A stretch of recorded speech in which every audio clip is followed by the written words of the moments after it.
Where your treasure is, there will your heart be also. God has given us unlimited treasures in His Word.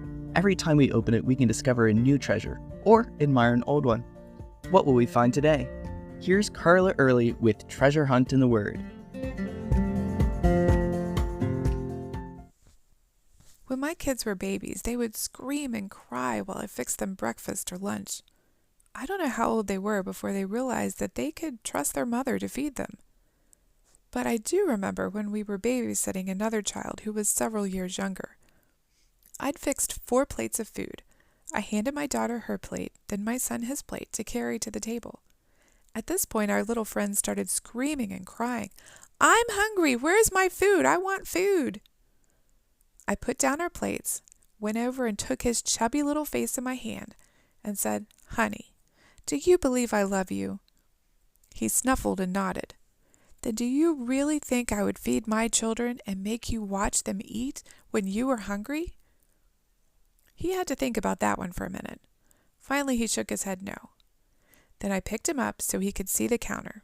"See, here's your plate, all ready to go on the table, okay?" He happily scrambled down and ran over to climb up in the high chair that we'd dug out of storage for him. I shook my head as I carried our plates over. Poor kid didn't trust me enough to feed him. But aren't we a little like that with God sometimes? We complain and whine when we're afraid that we aren't going to get what we want, when God has something already planned. Many times He's just waiting for us to ask. And complaining, well, that's just another way of proving that we don't trust Him. We may not think of complaining in that manner, but it's often a lack of faith. We're not much different than the Israelites in Exodus 16 and 17. Now, to be fair, this is pretty early on in the Bible. They didn't have the rest of the stories of God's miraculous provision, like when He sent a bird to feed Elijah in the wilderness, or how He multiplied the widow's oil and flour during a famine, or when Jesus fed the 5,000 with one little boy's lunch. But they had just experienced God's miraculous deliverance of their entire nation from slavery in Egypt.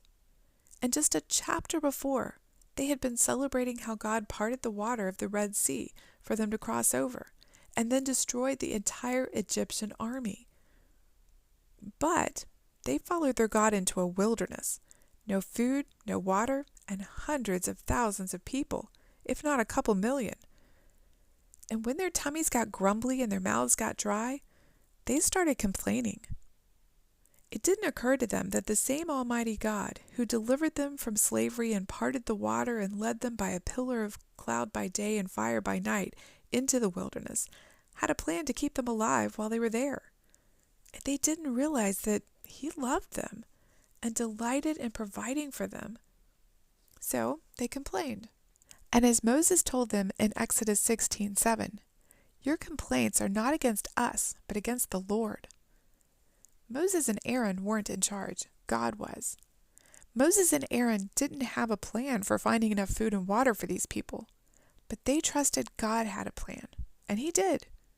He gave manna every morning, and in this instance, He brought water out of a rock for them. They feared starvation and thirst, but their God had abundant provision already planned for them for the next 40 years. As Nehemiah recounted years later, 40 years, God sustained them in the wilderness. They lacked nothing. Their clothes did not wear out, and their feet did not swell. What might you have been complaining about recently? Don't you think God has a plan? Why not trust Him and ask for the provision of your loving Father in faith? You can contact us at treasurehuntintheword@gmail.com. We'd love to hear the treasures God has given you through His Word. You can listen to other episodes on our website, which you can find in the description below. Thank you for listening, and remember, where your treasure is, there will your heart be also.